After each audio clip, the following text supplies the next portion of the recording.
is the population standard deviation unknown? Okay? If it is known, you're going to use a Z test. If it is unknown, it's going to be a T test. Okay? Now, that's going to be true pretty much the cigarettes smoked per day by smokers is 18.1. We get a simple random sample of 40 retired smokers to see if they smoke less. Since they're retired, they don't have so much stress, so they don't need to smoke as much, right? Okay? The data result in a mean of 16.8 cigarettes per day and standard deviation of 4.7. Use alpha equals 0.1. Okay. So the first question is what? The question you should ask yourself,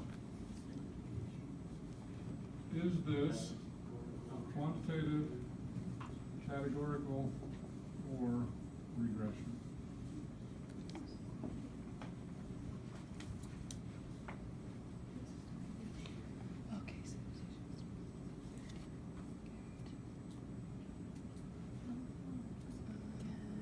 Yeah, I say categorical. Categorical? Yeah.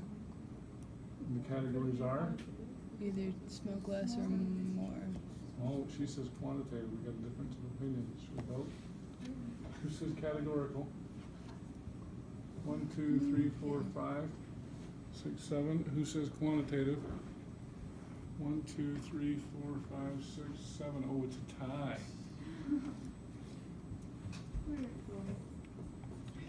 Oh. Is it because Okay, quantitative. Okay. Now we do have two different groups. We don't want to mix up our groups with our categories. Okay? How do we know this is quantitative as opposed to categorical? Well, it does have a standard deviation. So that's a clue. But yes, what are we measuring here? We're measuring, so I've got an 18.1, I got a 16.8, right? We're measuring a mean, right? Is that a proportion? No, it's got to be quantitative. Okay? All right. Now, by the way, we've got two different means. So the next question is so what kind of test? Okay? Now, I told you at the beginning, this is how you're going to need to know. Okay? Now, notice here it's not very explicit. In fact, we probably ought to start going through here. One of the things you might want to do is just start picking up numbers. 18.1, what is that? Which mean? population? Population mean, so I'm going to use the letter U. We've got 40 retired smokers. What's that? That's your N. Okay, want to see if they smoke less. That's the way I know hypothesis later. Data result in a mean of 16.8. That's your X bar.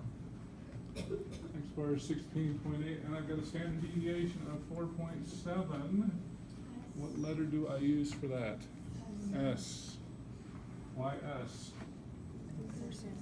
Because it comes from your sample. Okay. Do I know my population standard deviation? No. No. So therefore it is a t-test. Okay. Formula for the t is X bar x bar minus mu X bar over plus over the square of that. Okay? Nice. So is that considered having two means? This does have two means in it. So, Would that almost always be t-test then, because you can have two sample for two means? Well, this is not a two sample t-test, this is a one sample t-test. I'll confuse you on the two sample later, but yes. Okay?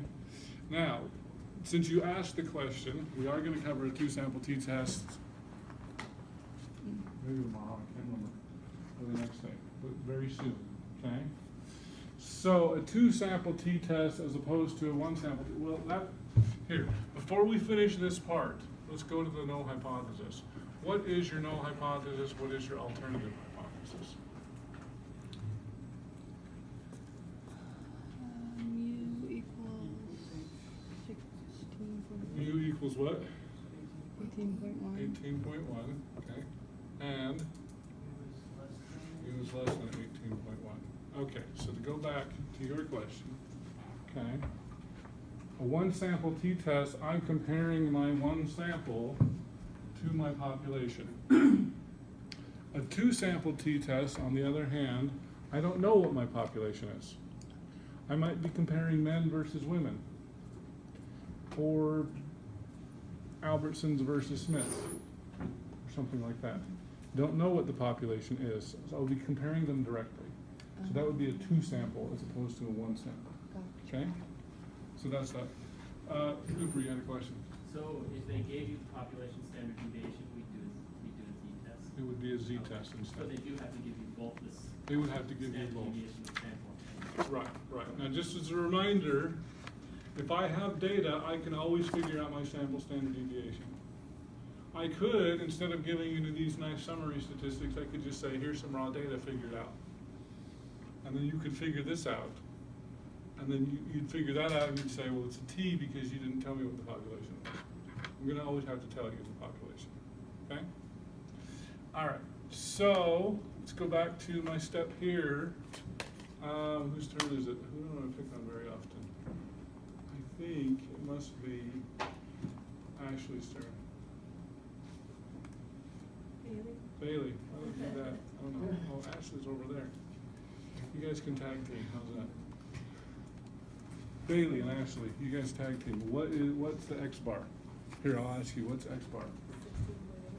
16.8. Ashley, what is the mean, the mu? 18. That is 18.1. What's the standard deviation, Taylor? It's 4.7. 4.7, and the square root of 40. what, Megan? 40. 40. Okay, so I plug this in my calculator. Equals 16.8 minus 18.1 equals 4.7 divided by the square root of 40. I get this number divided by that number, and I get negative 1.749. Okay. So there's my t-score, there's my alternative, no, my alternative. Step number 4 is what? Compare it to What's your alpha? Alpha is 0.10. 0.10. Step 5, what's your, what's the next step? To compare. P-value. Step 6 is going to be compare. Okay, so here's the problem with the table. This time we're not using the Z table, we're using the T table. Okay? Because we're using the T table, I also need to know my degrees of freedom. What's my degrees of freedom? It's going to be 39 in this case, n minus 1. Okay, so as we look at this, okay, that's about as far as I can go. Okay, so I got a value of negative 1.749. Okay? So I'm looking here, I've got 39 degrees of freedom. I'm looking along here. Now notice these are all positive numbers, but because the t-distribution is symmetric, I'm going to ignore the negative for a minute. Okay? So 39 degrees, where does 1.749 fit in here? So as I go along here, 1.3, 1.6, so 1.7 fits in between those two numbers there, right? Okay, so I'm going to go up here. That means my p-value is in between those two numbers. Okay, so my p-value is in between 0.05 and 0.025. I cannot find my p-value on this chart. I just can bracket it. I know it's between two numbers. So what do you think I prefer? The computer, right? Because it would be nice to know exactly what it is, okay? Now, there's a bunch, so this is my t-score, okay? If I want to find my p-value, there's a couple of different commands I can use, okay? We've got these new ones, so I can do t-dist. Now notice, I've got here t.dist two-tailed, and t.dist right-tailed. So that means, because that has nothing, that's your left-tailed test. Okay, now as we're looking at this, what kind of a test do I want? Okay, I'm going to draw my picture. Okay, mean is 0, and I got a value of negative 1.749. Okay, I want to figure out this area on the left, right? Okay, so that means I want just the plain old t.dist command. So yes, it's going to be left. So this is going to be a left-tailed test, because I drew my picture. Okay? Left-tailed test is asking for x, which it really should ask for t score. That's really what it's looking for. Okay? And my degrees of freedom are 39 degrees of freedom. Do I want cumulative? Almost always, yes. Okay, it's the binomial, that's the one you really have to think about. That one sometimes falls, but generally you're going to want true on most of these. Okay? That gives me a p-value equal to 0.0445. 405, sorry. Okay? Now, that's the p-value method, right? So my p-value, and by the way, that number is in between both of those numbers, right? Okay? So you can't get the exact number off the table, you have to use the computer for that. Okay, now by the way, there is one other command that you can use, and it does not have dots, equals t.dist. Just plain old t.dist. Okay, so what we're going to see, the ones with the periods actually work a little bit better. I'm going to pick my t-score, still going to pick my degrees of freedom, 39, and then it's going to ask me, do I want a one-tailed or a two-tailed? I want a one-tailed in this case. Now notice what happens. It didn't like it. Put it by a -1, then it works. Okay? I like the one with the dots because you can choose whether you want left-tailed or right-tailed. Okay, so the ones with the dots works a little bit better. You just have to remember it won't take a negative, it only takes a positive from that. So it's the one without periods is like the chart in that it only tells you what's to the right. Okay? Just FYI. Alright, so let's go back here. We're going to compare this p-value or even this range of p-values with the null, which means I've rejected this. Don't believe that anymore. What's your conclusion?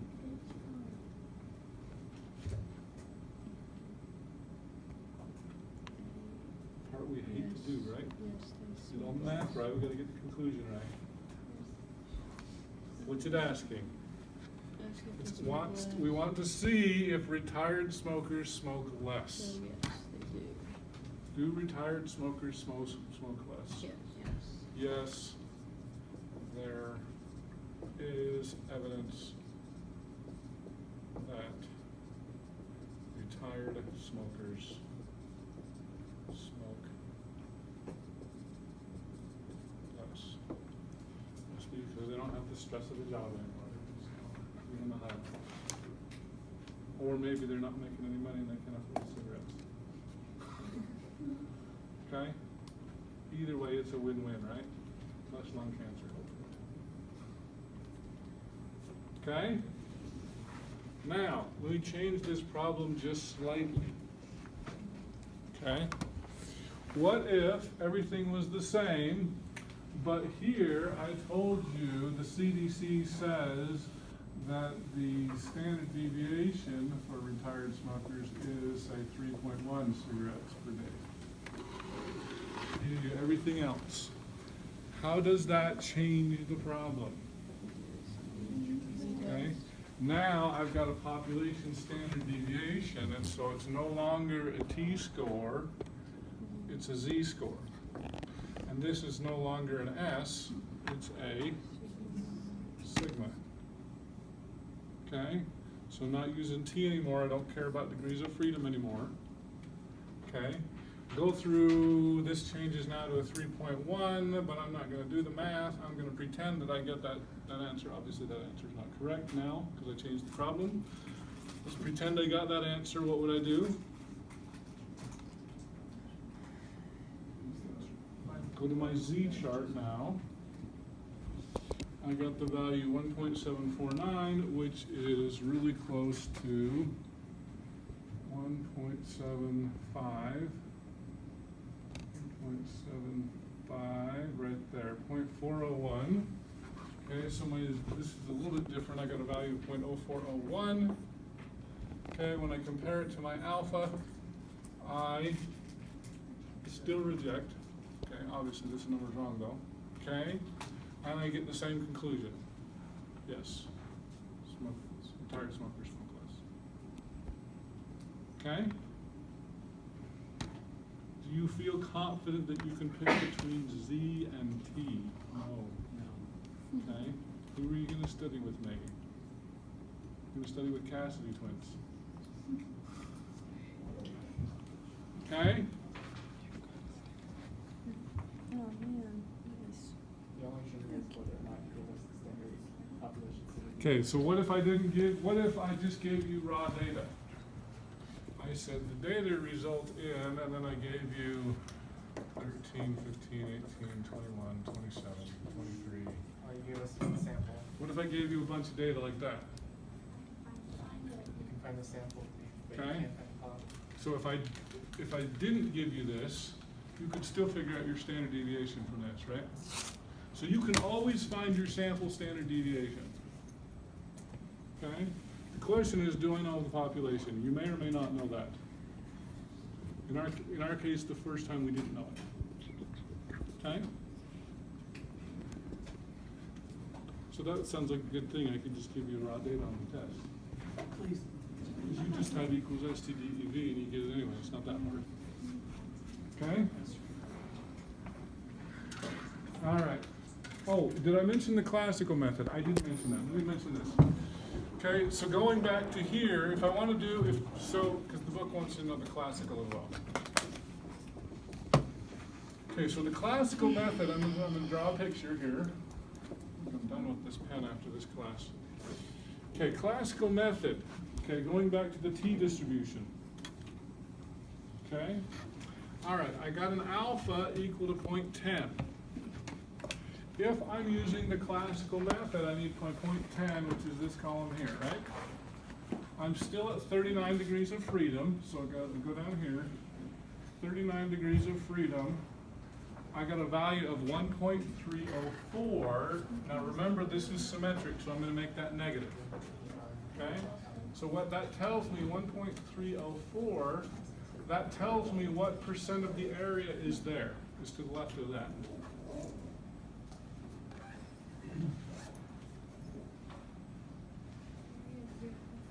Yes, it's your alpha equals 0.10. That's what I got from my step number 4. Okay? So 10% of my area is to the left of negative 1.304. What value did I get? I got negative 1.7. Am I in my rejection region? Yes, I am. Negative 1.7 is in my rejection region. So there's another reason to reject. Okay? Does that make sense? Okay? Some of you like the classical method better than the p-value method. P-value method is what most people use in real life because who memorizes all these stupid numbers?